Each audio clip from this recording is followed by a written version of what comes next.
Pernah nggak lihat orang sedih di sudut ruangan, kemudian kita ingin bertanya apa masalahnya, pernah nggak? Yang terjadi kebanyakan orang, boro-boro ingin tahu masalahnya. Peduli saja sama kesedihannya, tidak ada. Betul nggak? Apakah seperti itu orang beriman? Jadi jangan sombong lalu mengatakan kita sudah beriman. Makanya untuk mengukur seseorang baik atau buruk, jangan dilihat dari berapa sering dia pergi ke tempat ibadah. Lihat cara dia memperlakukan orang lain. Itu ukuran yang paling nyata bagi saya.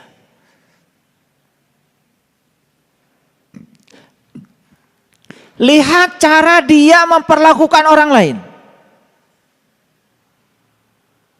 Kalau dalam diri kita tidak ada welas asih, tidak ada rasa peduli sedikit pun pada orang lain, bohong menurut saya.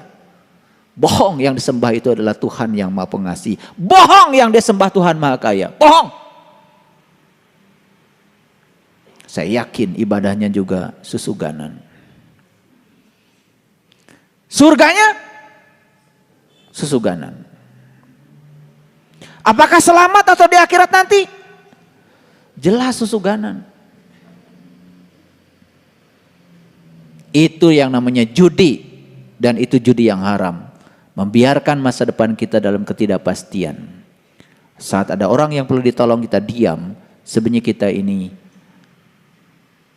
berpaling dari tangan Allah yang sedang dihadirkan kepada kita. Padahal sebetulnya itu adalah tali Allah yang menyelamatkan kita.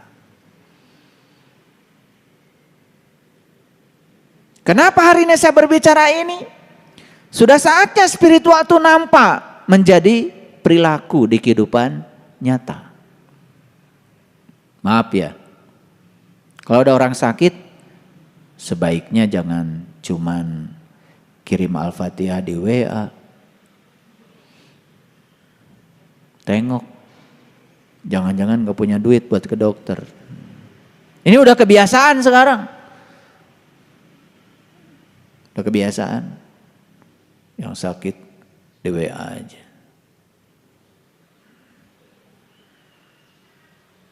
Hati-hati itu tipuan. Belum selesai kewajiban kita. Harusnya kita tanya sakitnya apa, berapa lama, punya BPJS atau tidak.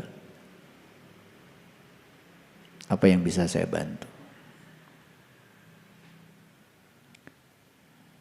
Kelompok kita ini kelompok spiritual. Bukan kelompok orang-orang penghayal. Jadi sudah saatnya kita menyentuh aspek realitas. Hai Musa, kenapa ketika aku sakit kamu tidak menjenguk aku? Kata Tuhan dalam hadis qudsi.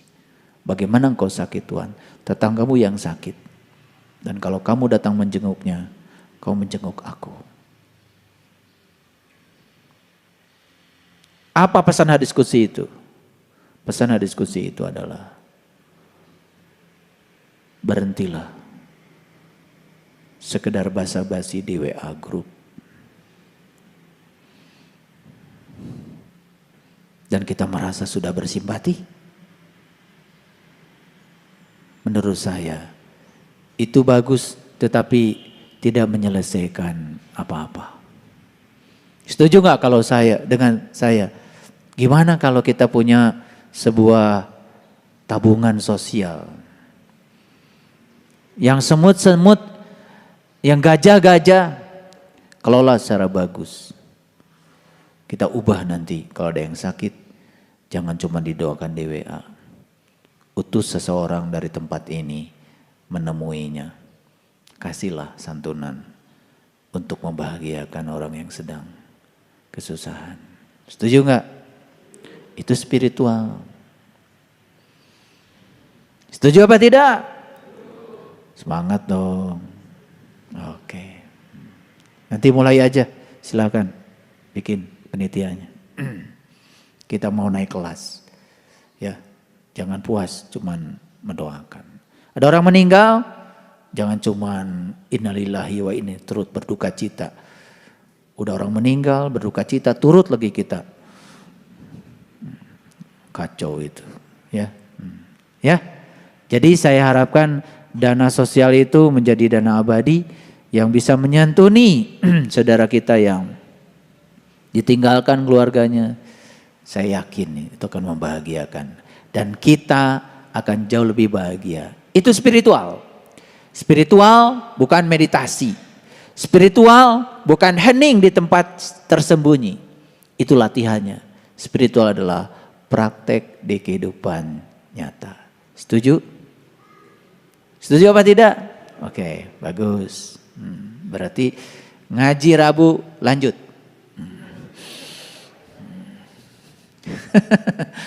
Kalau saya ajak begitu nggak mau, ya udah ngaji Rabu stop. Buat apa? Kalau tidak ada efeknya, betul nggak? Harus ada dampaknya untuk diri pribadi kita dan untuk banyak orang.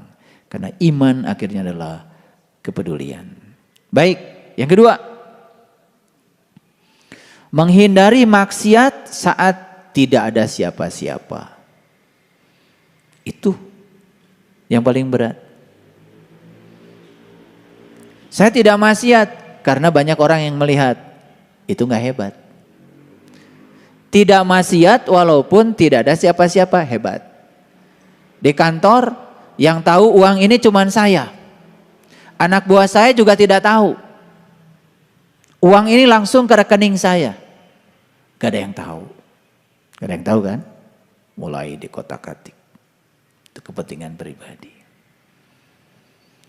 Tetapi ke orang yang hebat, dia mengatakan sekalipun banyak anak buah saya tidak tahu. Tapi saya tidak bisa berbohong pada diri saya sendiri. Dan bersama saya ada Dia Sang Maha Melihat. Betul kata Era Kartini. Nuraniku itulah Tuhanku. Nuraniku itulah surgaku. Nuraniku itulah nerakaku. Saat aku berbuat baik, nuraniku senang dan mengganjarnya. Saat aku berbuat jahat, nuraniku akan menghukumnya dengan rasa bersalah yang dalam.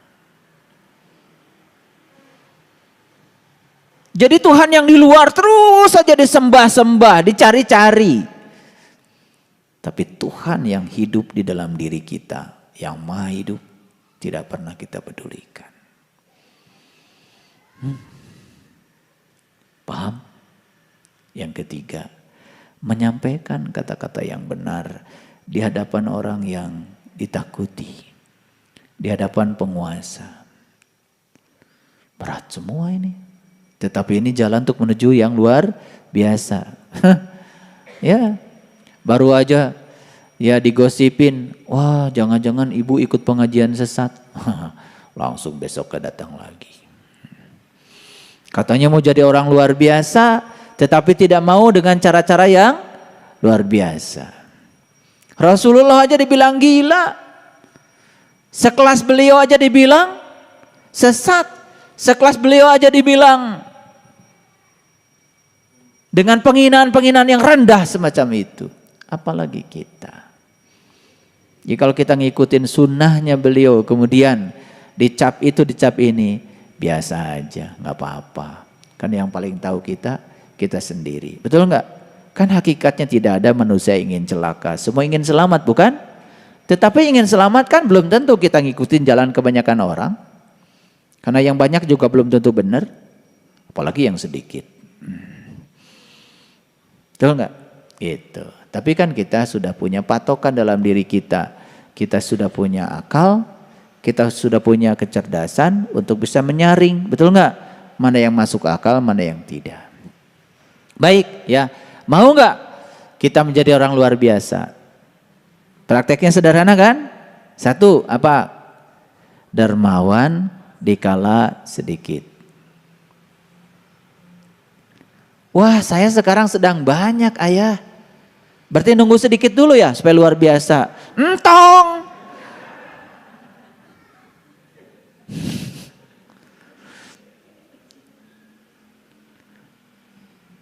Kan hidup itu selalu dualitas, tidak selalu begitu. Lagi banyak ya udah jelas, lagi banyak itu udah jelas, sedikit aja berbagi, apalagi lagi banyak.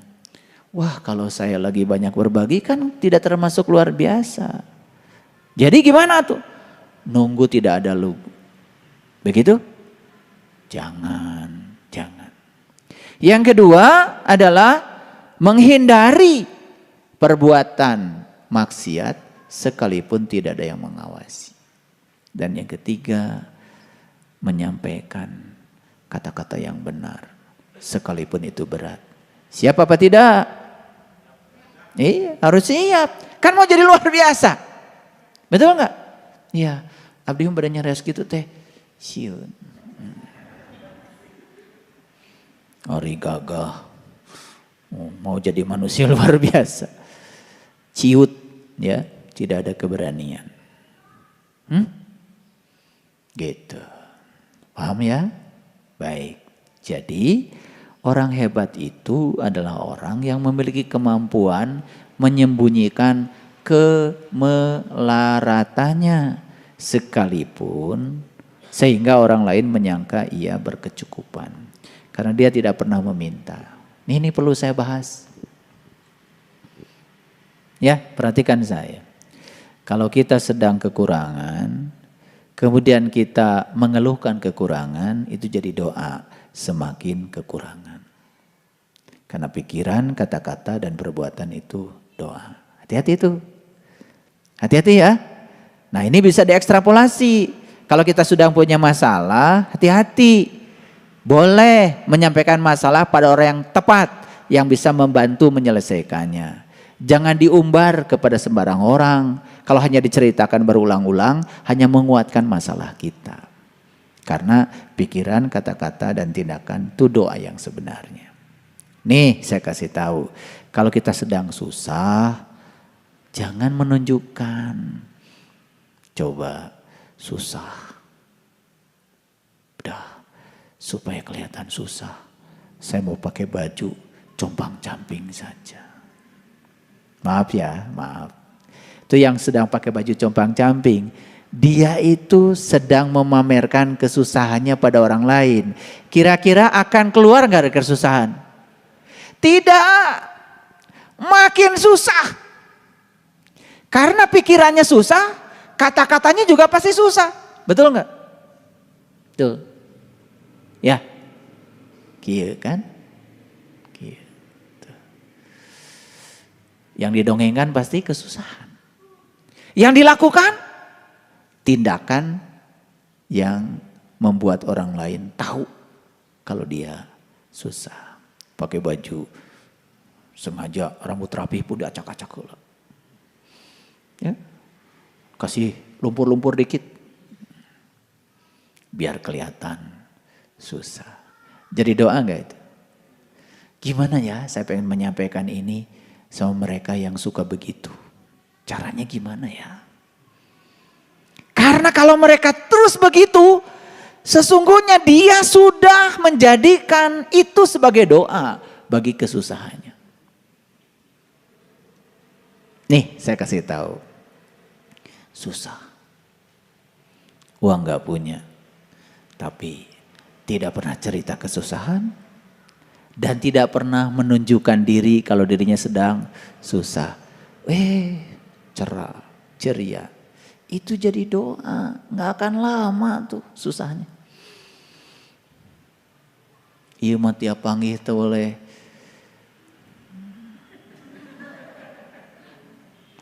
Teu seri-seri acan. Aduh. Ini perilaku kalau tidak saya sampaikan begini kan tidak disadari, betul nggak? Dianggapnya ketika kita menampilkan kesusahan, kemudian orang berbelas kasih kepada kita, dan kemudian kita akan keluar dari masalah itu, tidak. Makanya ada belas kasih, ada cinta kasih. Ya, paham maksud saya? Ayo kita sekarang mulai. Bukan berpura-pura, bukan. Sebetulnya itu sedang menghibur diri supaya kita tidak semakin terjebak dalam sesuatu yang disebut dengan kesusahan. Karena orang yang hebat itu adalah orang yang memiliki kemampuan menyembunyikan amarah sehingga orang lain mengira bahwa dia itu ridho. Pernah nggak lihat orang sebetulnya mungkin sedang marah, tetapi dia tidak menunjukkan kemarahannya. Seakan-akan dia ridho saja terhadap segala peristiwa. Itu doa bukan? Doa bukan? Itu doa. Ya. Yang sering Bapak Ibu saksikan seperti apa? Apakah orang yang ridho atau orang yang sedang menunjukkan kemarahannya? Nah, ingat, kalau orang sedang menunjukkan kemarahannya, sesungguhnya dia sedang menunjukkan siapa dirinya. Hati-hati itu, siapa yang direndahkan? Allah. Kata Allah, emang gue pikirin. Yang direndahkan ya lu sendiri. Betul nggak? Makanya marah itu selalu berakhir dengan malu. Ya, oke. Apalagi gini. Mana yang nyaho tuh? Orang teh keur amek.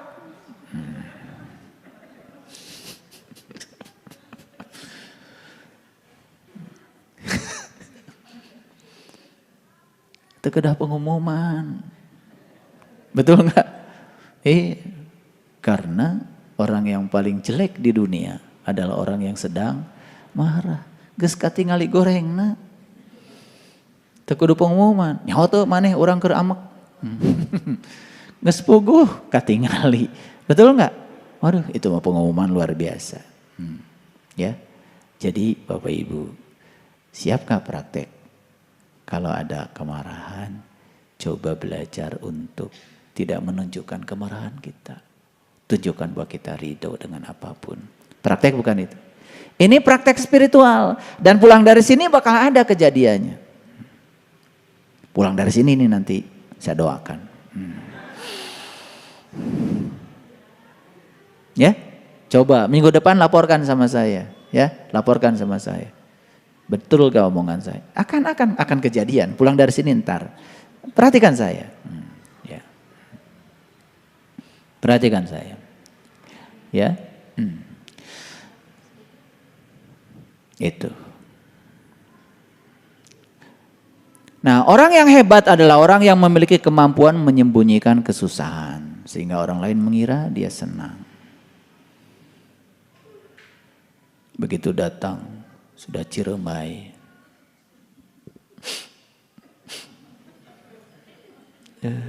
Tiap panggil jeung si eta. Ada nggak yang kayak gitu? Ada. Saya mau paling sering kedatangan yang begitu. Assalamualaikum. Lulus assalamualaikum lagi. Mangga calik. Yang ninggalkeun.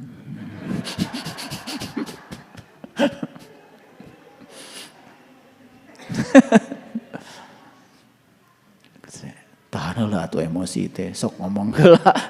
Para ruguh jojolan ceurik. Ya. Makanya kita perlu memiliki sahabat dalam hidup ini. Sahabat yang selalu menguatkan. Terutama sahabat yang selalu membantu kita untuk taat kepada Allah. Makanya ada kata-kata bijak di luhur kita, apabila engkau memiliki seorang sahabat yang membantumu dalam ketaatan kepada Allah, genggamlah erat dia. Jangan kau lepaskan, karena mendapatkan seorang sahabat yang baik adalah perkara yang sulit. Sedangkan melepaskannya adalah perkara yang mudah. Oleh karena itu, saya sering memberikan nasihat, ya, hapuslah kesalahan demi untuk persahabatan daripada menghapus persahabatan hanya untuk satu kesalahan. Ya, awas ya. Kita tidak mengenal rumus 100 dikurangi 1 sama dengan 0. Rumus di BSI 100 dikurangi 1 100. 100 dikurangi 2 100. 100 dikurangi 3 100. 100 dikurangi 100 100. Itu rumus di BSI.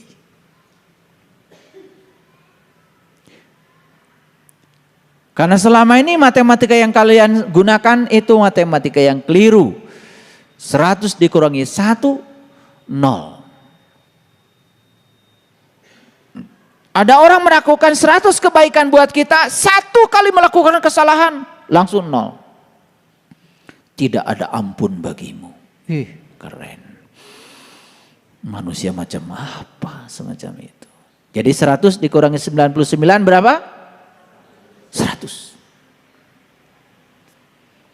Waduh, hari ini semua akan datang nih sama kalian. Habis ini, semua yang diceramahkan oleh saya sekarang nih, habis ini akan datang. Percaya atau tidak. Nanti pulang dari sini langsung. Ingat, baru tadi. Praktek. Ya. Barang siapa yang mengaku dapat menggabungkan dua cinta dalam hatinya, cinta kepada dunia sekaligus cinta kepada Allah, ia telah berdusta. Gak mungkin. Gak mungkin. Ya, makanya wudhu dulu, sholat dulu. Wudhu dulu baru sholat. Wudhu itu adalah berpisah. Melepaskan semua dengan selain Allah, dan sholat adalah melebur bersatu. Jadi sholat di tingkatan yang lebih tinggi lagi, bukan sembahyang. Karena kalau sembahyang itu yang menyembah dengan yang disembah masih ada jarak. Sholat itu waslat.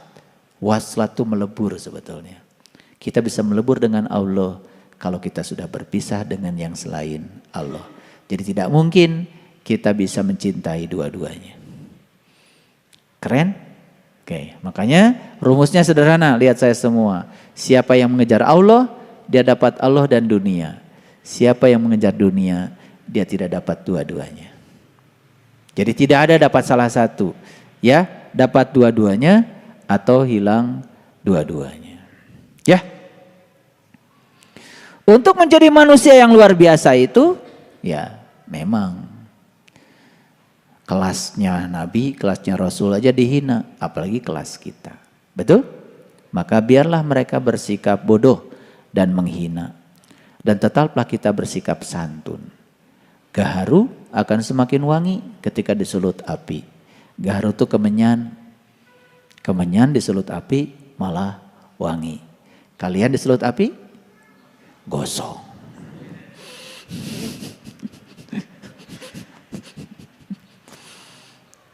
Suka menyulut gaharu nggak di rumah? Ya gaharu untuk meditasi kan suka ada ya, wangi-wangian. Sekarang tuh malah ada, saya punya di rumah ada tempatnya itu. Persis kayak itu ya, padat seperti apa, berpilin seperti obat nyamuk itu ya. Yang 3 roda itu, 3 roda. Gitu. Jadi waktu Jakarta itu banyak nyamuk, kemudian Gus Dur kan pidato. Itu. Ini kata Gus Dur, nyamuk ini banyak di Jakarta gara-gara bemo waktu itu dilarang beroperasi. Dan bemo semua digudangkan. Gitu. Karena nyamuk sini cuma takut 3 roda.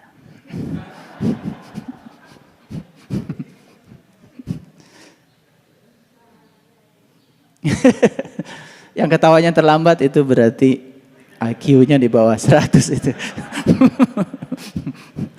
Nanya, maksudnya naon? Aduh, pira aku nggak bodor kedah dijelaskan.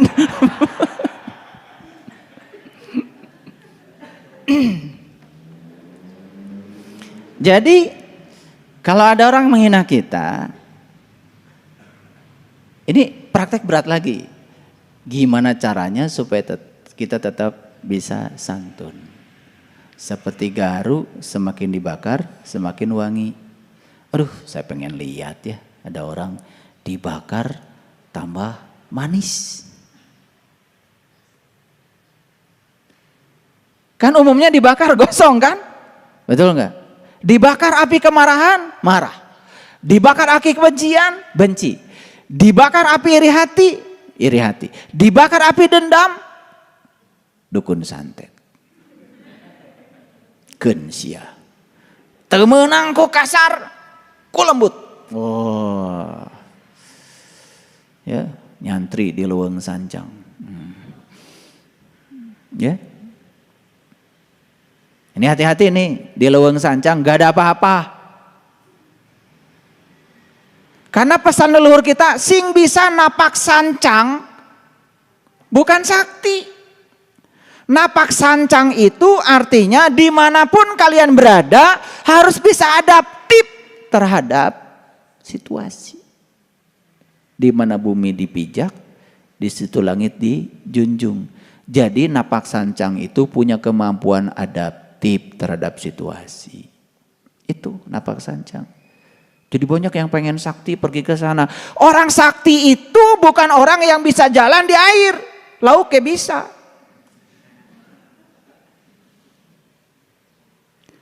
Orang sakti itu yang hidupnya napak, membumi, dimanapun dia berada, dia selalu diterima.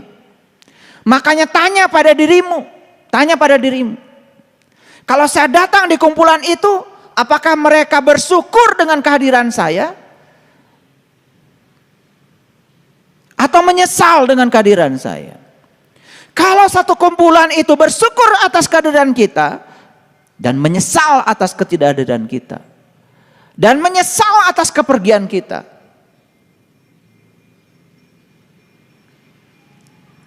itu tandanya kita napak sancang, sakti.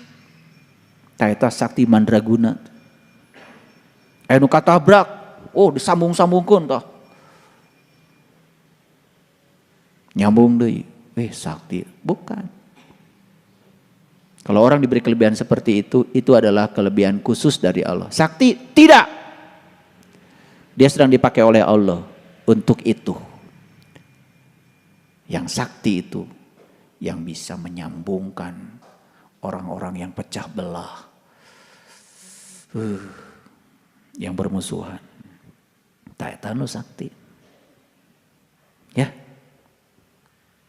Gitu. Mereka mana ya? Ada yang angkat ke situ. Naon? Iya anu pas saya. Di pihak mana Bapak? Di pihak dia gelo. Yang benar itu datang kemudian menyambungkan yang terpisah. Jadi orang ketiga yang bisa sakti. Tahu manusia sakti sekarang? Yang kayak gitu sakti. Abdi mah dibeulem ku seuneu tekaraos. Betul. Tangannya gini dibakar. Sakti? Bukan. Itu mah tipuan. Balur we ku obat kimia heula nu anti api modekeun. Betul enggak? Iya. Siapa yang sakti? Teu kabeulem. Walaupun dipanas-panasi oleh orang, tetap saja pada pendiriannya. Tah eta sakti. Mau gak jadi manusia sakti? Sakti ala BSI. Gitu. Paham ya? Jadi semakin dibakar harusnya semakin manis. Semakin wangi. Kalian kalau dibakar semakin? Oh enggak beda. Udah dapat ceramah hari ini? Enggak, insya Allah ya. Mas ingat, begitu ada yang membakar, waduh ingat kajian tadi. Semakin dibakar, semakin manis. Waduh, minta kemampuan sama Allah. Ya Allah jadikan aku gaharu. Yang semakin dibakar, semakin wangi. Wah luar biasa. Teka belum. Cekas. Ya. Wajahnya terang benderang. Nih praktek. Jadi sekarang hari ini saya ngasih banyak sekali ilmu praktek. Dan setelah ini pasti akan terjadi. Soklah.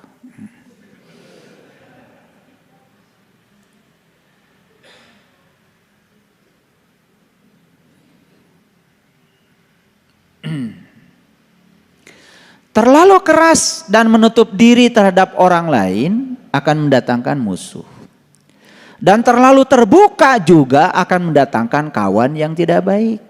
Maka posisikan dirimu di antara keduanya. Lihat saya semuanya. Ya. Terlalu baik itu gampang dimanfaatkan orang. Dan hampir semua penipu akan menjadikan sasaran sebagai sasaran tipunya itu orang yang terlalu baik. Daya saringan. Gitu. Nabat artos sabar 100 juta glosor. Ngikutan sih, teket dah, percantan. Geus leungit mah ceurik we. Begitu rek lapor ke polisi, eueuh buktina. Piraku atuh orang kudu make tulis segala. Apaan orang teh sosobatan gitu. Padahal yang datang tukang tipu. Ngerti maksud saya? Jadi dalam segala urusan harus sigar tengah. Harus di tengah. Jangan terlalu keras karena itu akan menutup diri. Tapi juga jangan terlalu lemah karena itu kan dimanfaatkan orang. Ya. Gitu. Saya mau cerita istri saya. Baik banget. Biasa ibu ditambah sertifikat. Oh mangga. Saya tanya sertifikat rumah sekarang di mana? Aduh luka di mana? Baik, menolong orang. Tapi sampai sekarang tidak ada catatannya. Gitu. Itu baik yang terlalu baik. Jadi yang paling bagus itu jangan terlalu keras, tetapi juga jangan terlalu lunak. Itu yang disebut dengan sigar tengah. Gitu. Ya, perhatikan. Karena itu akan menyelamatkan. Jadi ya terlalu itu dalam segala hal juga tidak pas. Iya. Dan akan selamanya kita dimanfaatkan orang lain kalau kita tidak mengubah diri kita. Jadi saya menyampaikan ini, ayo kita punya kelemahan apa, ayo kita perbaiki. Ya, baik. Carilah sahabat yang setia dalam suka maupun duka. Karena hidupmu senantiasa berputar di antara suka dan duka. Betul? Kan kita ini hidup yang paling kecil skupnya rumah tangga. Rumah itu tempat berlangsungnya kehidupan, tangga itu tempat naik. Jadi suka dan duka itu bisa jadi tempat naik, bisa jadi juga untuk turun. Betul? Nih saya kasih tahu. Kapan Bapak Ibu naik? Ketika suka atau ketika duka? Nih. Kapan turun? Ketika suka atau duka? Kebanyakan justru kita naik ketika duka. Dan kebanyakan ketika suka lupa malah turun. Betul enggak? Itu. Nah kita ini harus bisa naik dalam keadaan suka maupun duka. Dan perlu sahabat yang menguatkan dalam suka maupun duka. Jadi para sahabatku semuanya beruntung kita ini punya satu komunitas spiritual, satu keluarga. Di keluarga ini kan kita selalu aja saling menguatkan. Ya, jadi dari banyak hal yang saya sampaikan dari tadi, kira-kira berani nggak untuk mengamalkan semua itu? Berani? Wah, berarti luar biasa. Ya, saya doakan setelah ini langsung praktek, langsung belajar. Ya. Jadi ingat ngaji di mana? Ngaji adalah praktek di kehidupan nyata. Bukan di tempat ini. Jadi tempat ini kalian sedang apa sekarang? Mendengarkan ceramah. Ini bukan pengajian. Sedang mendengarkan ceramah. Ya, selamat menjadi orang luar biasa. Sebentar lagi akan didatangkan cara-cara luar biasa dari Allah untuk membuat kalian menjadi orang-orang luar biasa. Selamat menjalankan Saya doakan semoga kalian mampu semuanya. Minggu depan laporkan sama saya kejadian apa yang datang. Ya, laporkan. Sekecil apapun laporkan. Minggu depan kita sharing ya. Nah, saya butuh data dari pengajian ini. Dari kajian kita hari ini. Baik, terima kasih atas segala perhatiannya. Mohon maaf ya atas segala kesalahan. Assalamualaikum warahmatullahi wabarakatuh.